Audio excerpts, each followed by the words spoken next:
Hi guys, I am Kishan Kumar. You are most welcome in the maths magic 91 YouTube channel. तो चलिए आज मैं फिर हाजिर हो चुका हूँ रेशियो एंड प्रोपोर्शन के एक नए क्लास के साथ। तो चलिए आज वीडियो में बने रहेगा, देखिएगा। हम लोग एक आज नए चैप्टर को सीखने वाले हैं और बहुत ही बेहतरीन तरीके से। ये मैं बिल्कुल बेसिक से स्टार्ट कर रहा हूँ और आप लोग इसे आसानी से हर एक क्वेश्चन को सॉल्व कर सकते हैं। तो आज जो हम लोग पहला चैप्टर स्टार्ट कर रहे हैं उसका नाम क्या है? तो रेशियो एंड प्रोपोर्शन, यानी कि जिसे हम अनुपात या समानुपात के नाम से जानते हैं। तो ये एक ऐसा टॉपिक है जिसकी मदद से हम लोग क्या करेंगे, हर एक चैप्टर को इसके इसी टॉपिक से, इसी रूल के साथ हम लोग क्या करेंगे, इसे कंप्लीट करेंगे। तो आज की क्लास में बने रहिएगा, ध्यान दीजिएगा कैसे हम लोग इसको सॉल्व करेंगे। इससे पहले हम कुछ पॉइंट यहाँ पे लिखे हैं, इसे समझते हैं। तो चलिए देखिएगा। और हाँ, ये चीज़ ध्यान रखिएगा कि ये जो क्लास है रेशियो एंड प्रोपोर्शन का, ये हर एक एग्ज़ाम के लिए इम्पोर्टेंट है। जैसे कि रेलवे के किसी भी एग्ज़ाम की आप तैयारी कर रहे हो तो आपके लिए ये बहुत ही बेनिफिट होने वाला है। और एसएससी का भी अगर एग्ज़ाम की तैयारी कर रहे हैं तो आपके लिए ये बहुत ही इम्पोर्टेंट है। तो चलिए आज की क्लास को शुरू करते हैं और ध्यान दीजिएगा। तो सबसे पहला जो पॉइंट यहाँ पे चैप्टर का नाम लिखा है, मैंने यहाँ पे फिर से क्लास को स्टार्ट करने का कोशिश किया है। इतना दिन में क्यों वीडियो नहीं अपलोड कर रहा था, आप लोग जो जानने के इच्छुक है वो कमेंट में ज़रूर कमेंट कीजिएगा कि आप इतना दिन से वीडियो क्यों नहीं बना रहे थे। तो चलिए समझते हैं क्या है।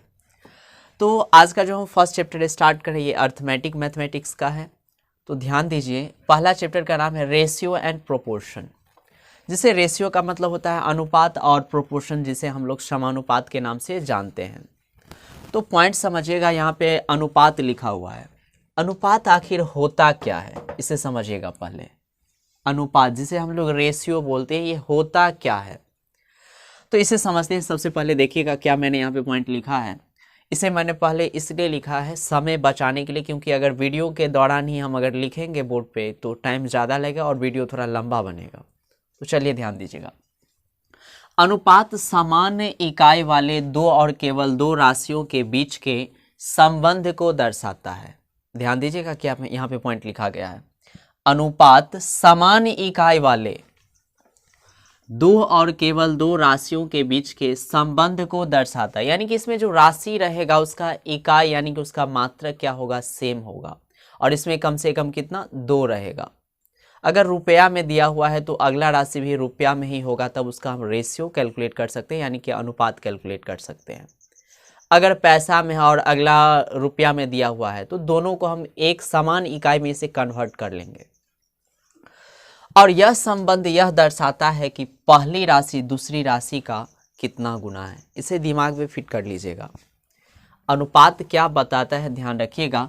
समान इकाई वाले दो और केवल दो राशियों के बीच के संबंध को दर्शाता है और साथ ही साथ यह संबंध यह दर्शाता है कि पहली राशि जो है दूसरी राशि का कितना गुना है। चलिए आगे बढ़ते, कुछ उदाहरण से समझते हैं। तो मैंने यहाँ पे उदाहरण फर्स्ट लिखा है कि 5:25। तो जब इसे आप कैलकुलेट कीजिएगा तो अनुपात का मतलब ही क्या होता है, बट्टा। ध्यान रखिएगा, अनुपात का मतलब ही क्या होता है, बट्टा। तो इसे हम बट्टा के रूप में कन्वर्ट कर सकते हैं। इसे काटेंगे तो कितना, 1/5। यानी कि ये जो 1/5 आया है, इसे काटने के बाद इसका मतलब है क्या, देखिएगा।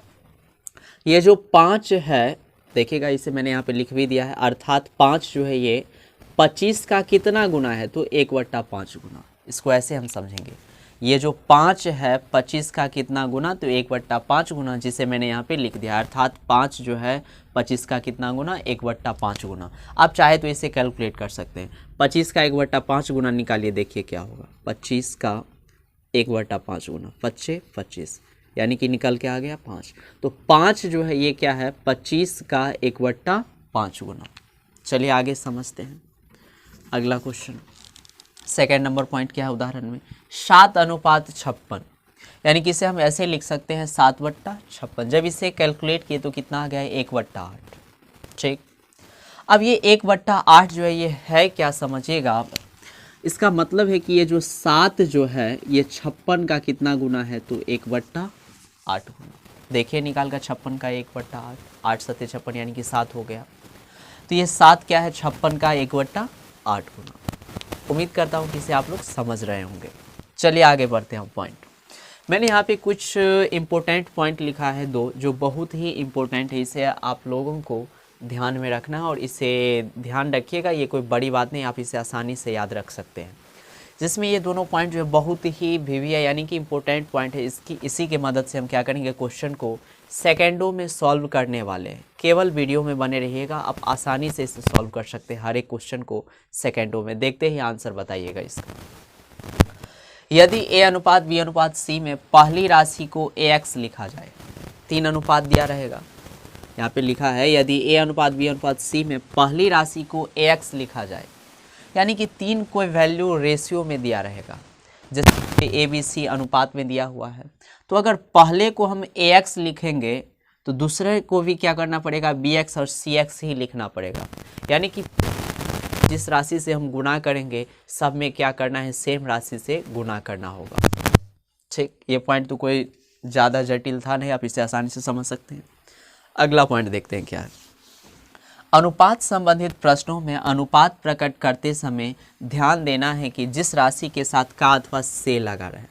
बहुत ही वीवीआई पॉइंट, आप इसी के मदद से आप हर एक क्वेश्चन को सेकेंडों में सॉल्व कीजिएगा। अनुपात संबंधित प्रश्नों में अनुपात प्रकट करते समय ध्यान देना है कि जिस राशि के साथ का अथवा से लगा रहे हैं, इस चीज़ को आप ध्यान दीजिएगा। अनुपात प्रकट करते समय जिस राशि के साथ का और से लगा रहे हैं, ध्यान दीजिएगा, या तो का लगा रहेगा क्वेश्चन में या नहीं तो से। जिस राशि के साथ का या से लगा रहेगा उसे हम क्या करेंगे, तो हर मानते हैं। उसे क्या करेंगे, हर मानेंगे। और दूसरा जो बच गया उसे क्या मानेंगे, अंश। अब बोलेगा सर हर और अंश और हर क्या होता है, तो आप लोगों को पता होगा कि अंश और हर क्या होता है, अंश ऊपर में होता है और हर कहाँ पे, नीचे में। और अंश बट्टा हर बराबर क्या होता है, ये चीज़ आप लोग पहले से जानते हैं। तो अंश क्या होता है, ऊपर में, और हर कहाँ, नीचे। तो यहाँ पे एक चीज़ आप यहाँ से ध्यान रखिएगा कि जिस राशि अनुपात प्रकट करते समय जिस राशि में का या से लगा रहे, दो ही पॉइंट पे ध्यान देना है, का या नहीं तो से। तो जिस राशि में का या से लगा रहेगा उसे हम क्या मानते हैं, तो हर मानेंगे। और जो बचा यानी कि जो बच गया उसे क्या करेंगे, हम अंश मानते हैं। तो इसी पॉइंट को हमने यहाँ पे लिखा है बोर्ड पे, आप लोग इसे चाहे तो इसे नोट कर सकते हैं। मैं हट जाता हूँ, आप लोग इसे स्क्रीनशॉट भी ले सकते हैं, या नहीं तो आप चाहे तो वीडियो को रोक के आप इसे नोट कर सकते हैं।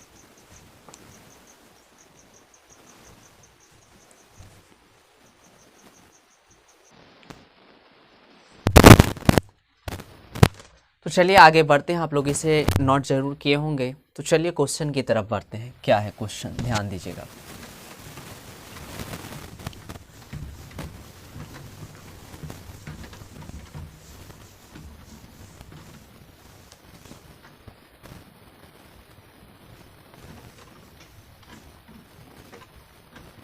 चलिए आप लोग स्क्रीन पे देखिएगा क्या है क्वेश्चन। आज का फर्स्ट क्वेश्चन स्टार्ट करते हैं। एक विद्यालय में, बिल्कुल आप ध्यान दीजिएगा, इसे आसानी से आप लोग समझ सकते हैं। एक भी क्वेश्चन हार्ड नहीं होगा, केवल इसे समझना है। एक विद्यालय में लड़कों की संख्या लड़कियों की संख्या का 12/7 गुना है। चलिए आगे बढ़ते हैं। तो बताए कि विद्यालय में लड़कों तथा लड़कियों की संख्या का अनुपात क्या है। यानी कि लड़का और लड़की की संख्या का यहाँ पे आपसे अनुपात पूछा जा रहा है। यानी कि लड़का अनुपात क्या आपसे पूछा जा रहा है, लड़की। तो इसे आप शॉर्ट में बी और जी करके भी लिख सकते हैं, लड़का और लड़की का अनुपात।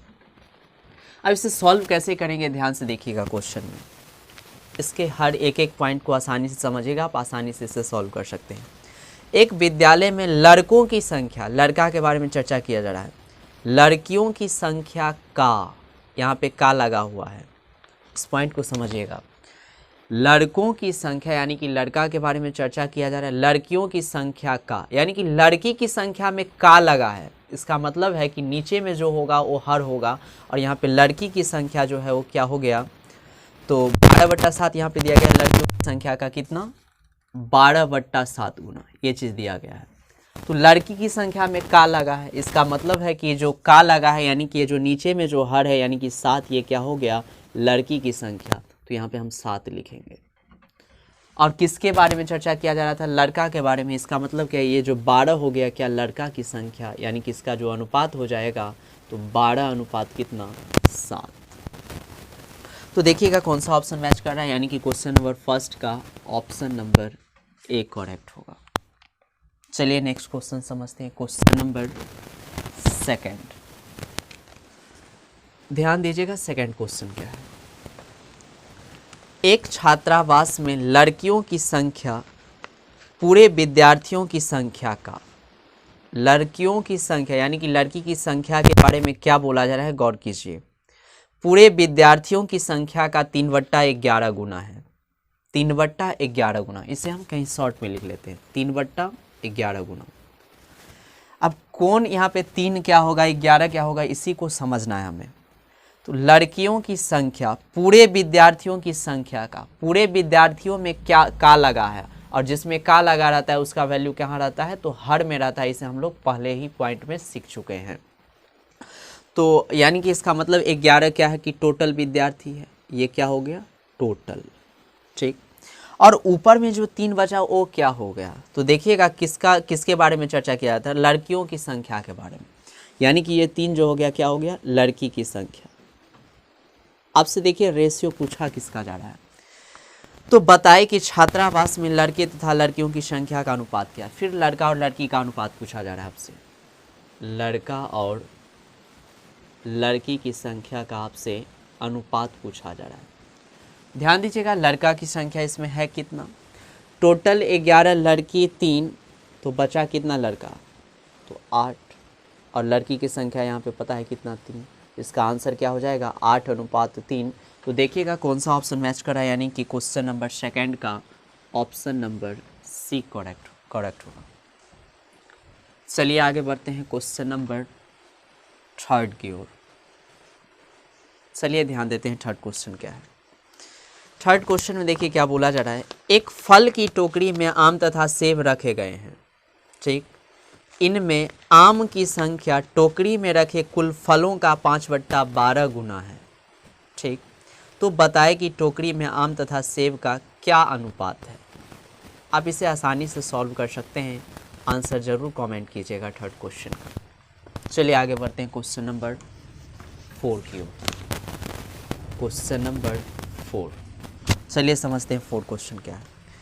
चीनी तथा पानी के एक घोल में पानी की मात्रा पूरे घोल का 6/13 गुना है। तो बताए कि घोल में चीनी तथा पानी का अनुपात क्या है। किसका अनुपात, चीनी और पानी का अनुपात आपसे पूछा जा रहा है। चलिए इसे लिखते हैं, चीनी और किसका अनुपात, पानी का। इसे मैंने यहाँ पे लिख दिया, आगे समझिएगा। ये जो गुना दिया गया था कितना, 6/13, इसे भी लिख लेते हैं 6/13। अब इसे आसानी से समझिएगा क्या बोला जा रहा है क्वेश्चन में। चीनी तथा पानी के एक घोल में पानी की मात्रा, पानी के बारे में अभी चर्चा किया जा रहा है। पूरे घोल में का लगा है, इसका मतलब ये जो 13 है का जिसमें लगा रहा था वो नीचे वाला यानी कि हर होगा। तो ये जो 13 हो गया पूरा घोल, तो पूरा घोल 13 है, और ऊपर में जो 6 हो गया ये क्या हो गया समझिएगा। तो जिसके बारे में चर्चा किया जा रहा था, एक घोल पानी की मात्रा, तो ये 6 क्या हो गया, पानी का मात्रा। टोटल था कितना 13, तो चीनी का मात्रा बचा कितना 7, तो इसका आंसर क्या हो जाएगा, तो 7:6। तो देखिएगा कौन सा ऑप्शन मैच कर रहा है, यानी कि क्वेश्चन नंबर 4 का ऑप्शन नंबर डी। चलिए नेक्स्ट क्वेश्चन समझते हैं, क्वेश्चन नंबर 5 में देखिए क्या बोला जा रहा है। एक धनराशि को ए तथा बी में इस प्रकार बांटा गया कि बी को प्राप्त मान पूरे धनराशि का 7/20 गुना है। तो बताए कि ए तथा बी के मानों का अनुपात क्या है। इसे आप लोग आसानी से सॉल्व कीजिएगा और आंसर जरूर कमेंट कीजिएगा कि इसका आंसर आया क्या। चलिए आगे बढ़ते हैं, क्वेश्चन नंबर 6 क्वेश्चन समझिए क्या है। एक धनराशि को ए बी तथा सी में इस प्रकार बांटा गया कि बी का मान, ध्यान दीजिएगा इस क्वेश्चन में, बहुत ही इंपॉर्टेंट क्वेश्चन है ये। एक धनराशि को ए बी तथा सी में इस प्रकार बांटा गया कि बी का मान ए तथा सी के कुल मान का 3/8 गुना है। तो बताए कि बी अनुपात ए प्लस सी बराबर 1। चलिए समझते हैं, आपको निकालना क्या है। तो क्वेश्चन में बोला गया है बी अनुपात ए प्लस सी का अनुपात, इसका आपको रेशियो बताना है, यानी कि अनुपात बताना है। क्वेश्चन में है क्या चीज़ का चर्चा, आप ध्यान से देखते हैं। इसमें बोला गया कि 3/8 गुना, चलिए मैंने इसे यहाँ पे लिख लिया 3/8 गुना। समझिए अब इसमें 3 क्या होगा और 8 क्या होगा। तो क्वेश्चन में देखिए क्या बोला जा रहा है, इस प्रकार बांटा गया है कि b का मान, यानी कि b के बारे में चर्चा किया जा रहा है, ठीक, a तथा c के कुल मान का, यानी कि a और c का जो कुल मान है, यानी कि a प्लस c का जो वैल्यू है उसमें का लगा है। इसका मतलब है कि ये जो 8 है किसका वैल्यू, तो a प्लस c का वैल्यू है, ठीक। तब 3 किसका वैल्यू होगा, तो देखिए जिसे पीछे क्वेश्चन में जिसके बारे में चर्चा किया जा रहा था, मतलब b का मान, तो b के बारे में, यानी कि ये 3 क्या हो गया, तो b का वैल्यू, 3 किसका वैल्यू, तो b का। आपसे अनुपात पूछा रहा है किसका, देखिए इसका, तो ये हो गया b का वैल्यू यहाँ पे 3 और a प्लस c का वैल्यू कितना, 8, यानी कि आंसर इसका डायरेक्ट हो गया क्या, 3:8। तो ऑप्शन देखिएगा क्वेश्चन नंबर 6 का, ऑप्शन नंबर ए। चलिए आगे बढ़ते हैं क्वेश्चन नंबर 7 की ओर। ध्यान दीजिएगा 7th नंबर क्वेश्चन क्या है। क्वेश्चन नंबर 7, सीता की वर्तमान आयु उसके विवाह के समय की आयु का 7/4 गुना है, तो बताए कि वर्तमान आयु तथा विवाह के समय के आयु का अनुपात क्या है। यानी कि आपसे जो अनुपात पूछा जा रहा है वर्तमान आयु और विवाह के समय के आयु का। तो चलिए यहाँ पे हम शॉर्ट में लिख लेते हैं एक जगह वर्तमान, और आपसे पूछा जा रहा है फिर किसका, विवाह के समय का आयु, विवाह, ठीक, समझिएगा इसे। इस दोनों का रेशियो क्या होगा। फिर आप क्वेश्चन को क्या करेंगे, स्टार्टिंग से पढ़ेंगे। सीता की वर्तमान आयु, वर्तमान यानी आयु के बारे में चर्चा किया जा रहा है। आगे देखिए, उसके विवाह के समय के आयु का 7/4, विवाह के समय का, यानी कि विवाह के समय का 7/4, तो 7/4 जो ये बोला गया है इसमें 4 क्या हो जाएगा, तो विवाह के समय का आयु। क्यों, क्योंकि देखिए विवाह के समय के आयु के, यानी कि विवाह के समय के आयु वाला में क्या लगा हुआ है, का, तो इसको क्या हर मानते हैं हम, तो हर में वैल्यू 4, यानी कि विवाह के समय का आयु 4 है, ठीक। तो ऊपर वाला होगा क्या, तो क्वेश्चन में देखिए इसे पीछे देंगे चर्चा किसका, तो बोला गया सीता की वर्तमान आयु, यानी कि ये 7 क्या है, तो वर्तमान आयु है, यानी कि इसका अनुपात क्या हो जाएगा, तो बोलेगा सर 7:4। तो देखिएगा ऑप्शन कौन सा सही, यानी कि क्वेश्चन नंबर 7 का ऑप्शन नंबर डी। चलिए आगे बढ़ते हैं क्वेश्चन नंबर 8 की ओर। 8 क्वेश्चन में देखिए क्या चर्चा हो रहा है क्वेश्चन में। एक धनराशि को ए तथा बी में इस प्रकार बांटे गए कि बी का भाग बी तथा ए के कुल भाग का 3/7 गुना प्राप्त है, तो ए तथा बी के मानों का अनुपात क्या है। यानी ए और बी का आपसे अनुपात पूछा जा रहा है। चलिए मैंने यहाँ पे लिख लिया ए अनुपात बी। क्वेश्चन में देखिए कितना गुना बोला गया था, तो 3/7 गुना। चलिए इसे हम लिख लेते हैं 3/7 गुना को ऐसे। इसमें अब 3 क्या होगा, 7 क्या होगा, इसे समझना है। एक धनराशि को ए तथा बी में इस प्रकार बांटे गए कि बी का भाग, किसका भाग, बी का भाग, यानी कि बी के बारे में चर्चा किया जा रहा है, बी तथा ए के कुल भाग का, बी तथा ए के कुल भाग का, यानी कि बी तथा ए के कुल भाग में का लगा है। इसका मतलब है कि ये वैल्यू हर का होगा, तो b प्लस ए का वैल्यू आपको क्वेश्चन में कितना दिया गया है, तो 7 दिया गया है, ठीक। आगे समझिएगा, तो इसका मतलब है कि b प्लस ए का वैल्यू 7 हो गया, तो ये ऊपर में जो 3 है ये किसका वैल्यू, तो जिसके बारे में चर्चा किया जा रहा था। और किसके बारे में, तो देखिए क्वेश्चन में आपको क्या बोला गया था, b का भाग, यानी कि b के बारे में। तो ये 3 जो है वैल्यू किसका, तो b का। अब इसका अनुपात निकालते हैं। देखिए b का वैल्यू कितना 3 है, तो b के पास हम 3 बैठा दिए यहाँ पे।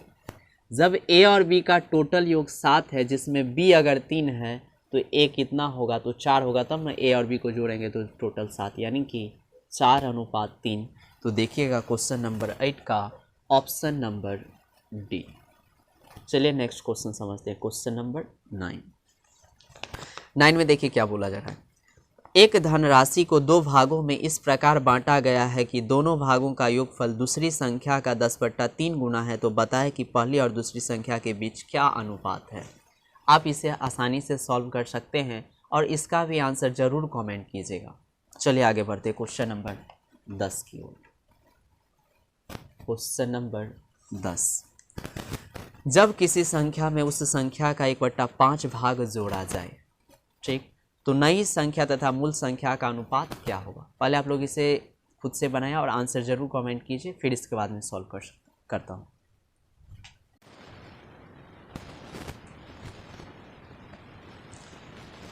चलिए, मैं उम्मीद करता हूँ आप लोग इसे 10 क्वेश्चन को जरूर बनाए होंगे। चलिए देखते हैं कैसे इसे सॉल्व करेंगे। क्वेश्चन नंबर 10 क्वेश्चन में देखिए बोला क्या जा रहा है। जब किसी संख्या में उस संख्या का 1/5 भाग जोड़ा जाए, 1/5 भाग जोड़ा जाए तो नई संख्या तथा मूल संख्या का अनुपात क्या होगा।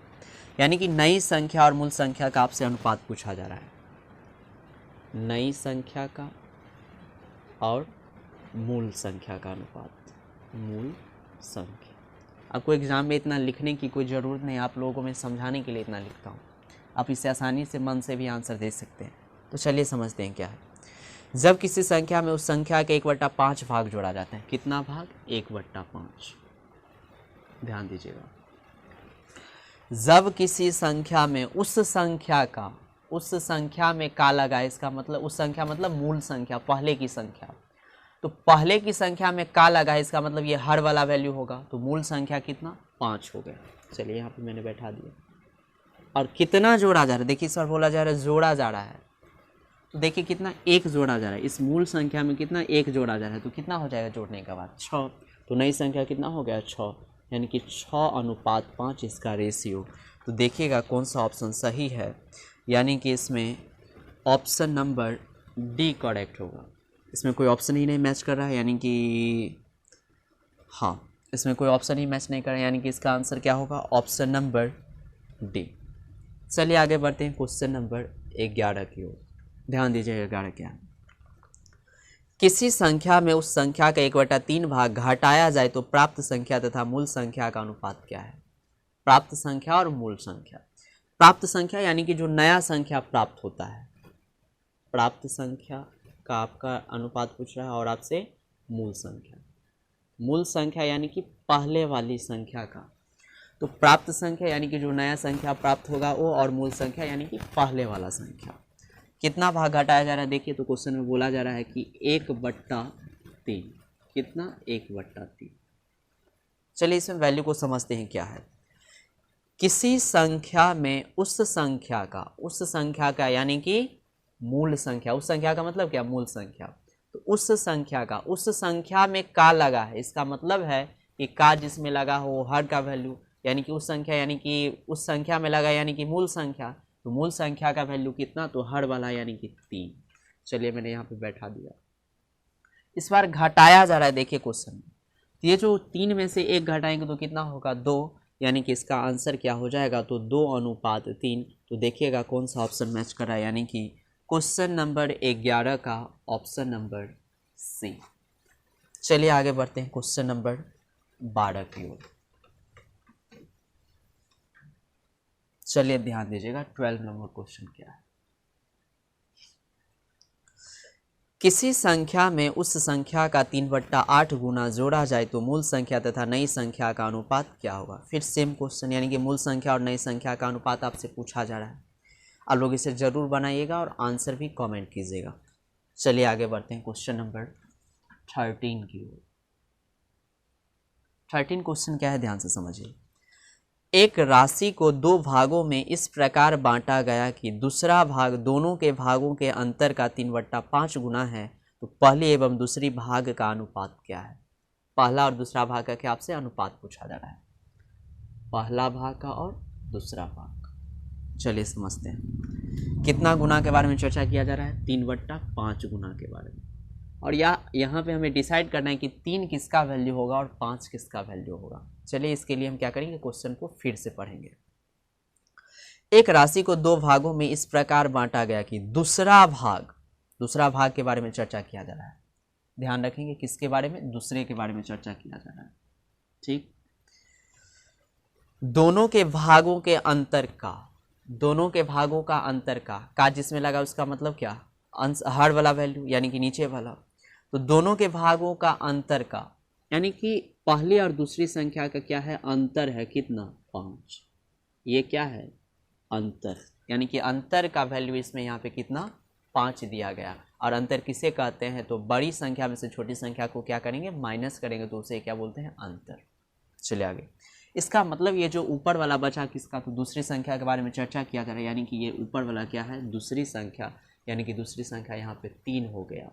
और पहली और दूसरी संख्या का अंतर 5 है। डिफरेंस कितना का है, 5 का, अंतर 5 का है। इसका मतलब है कि पहली संख्या यहाँ पे क्या ले कि दोनों का अंतर कितना हो जाए, 5। तो इसका एक ही मतलब है कि यहाँ पे 8 रखेंगे, तब इस दोनों को जब हम अंतर निकालेंगे तो क्या होगा, 5 का। यानी कि क्वेश्चन नंबर 13 का ऑप्शन नंबर सी करेक्ट है। उम्मीद करता हूँ कि आप लोग इसे समझ रहे होंगे। चलिए आगे बढ़ते हैं क्वेश्चन नंबर 14 की ओर। चलिए ध्यान से समझते हैं 14 क्वेश्चन क्या है। एक राशि को 2 भागों में इस प्रकार बांटा गया कि पहला भाग दोनों भागों के योगफल का 4/11 गुना प्राप्त होता है, तो बताएं कि पहला तथा दूसरे भाग का अनुपात क्या है। आप लोग इसे आसानी से सॉल्व कर सकते हैं। इसका आंसर कमेंट कीजिएगा। जैसे अंतर वाला बना है वैसे ही क्या होगा, योगफल वाला भी बनेगा। चलिए आगे बढ़ते हैं क्वेश्चन नंबर 15 की ओर। ध्यान दीजिएगा 15 क्वेश्चन क्या है। क्वेश्चन नंबर 15 क्वेश्चन में देखिए आप क्या बोला जा रहा है आपसे। किसी विद्यालय में कुल विद्यार्थियों का 2/7 भाग लड़कियां हैं, तो बताएं कि लड़के तथा लड़कियों की संख्या का अनुपात क्या होगा। फिर लड़का और लड़की की संख्या का क्या बोला जा रहा है आपसे, अनुपात। लड़का का और किसका, लड़की की संख्या का अनुपात। ठीक समझिएगा इसे।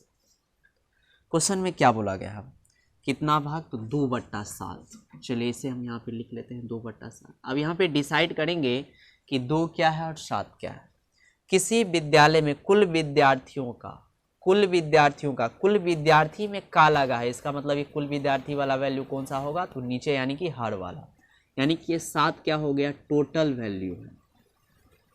अब ये 2 होगा क्या, तो देखिए क्या बोला जा रहा है, 2/7 भाग लड़कियां हैं, यानी कि ये जो 2 हो गया किसका, लड़की की संख्या। तो लड़की के सामने में यहाँ पे 2, टोटल विद्यार्थी 7 जिसमें लड़की 2 है, तो लड़का कितना, 5, यानी कि 5:2।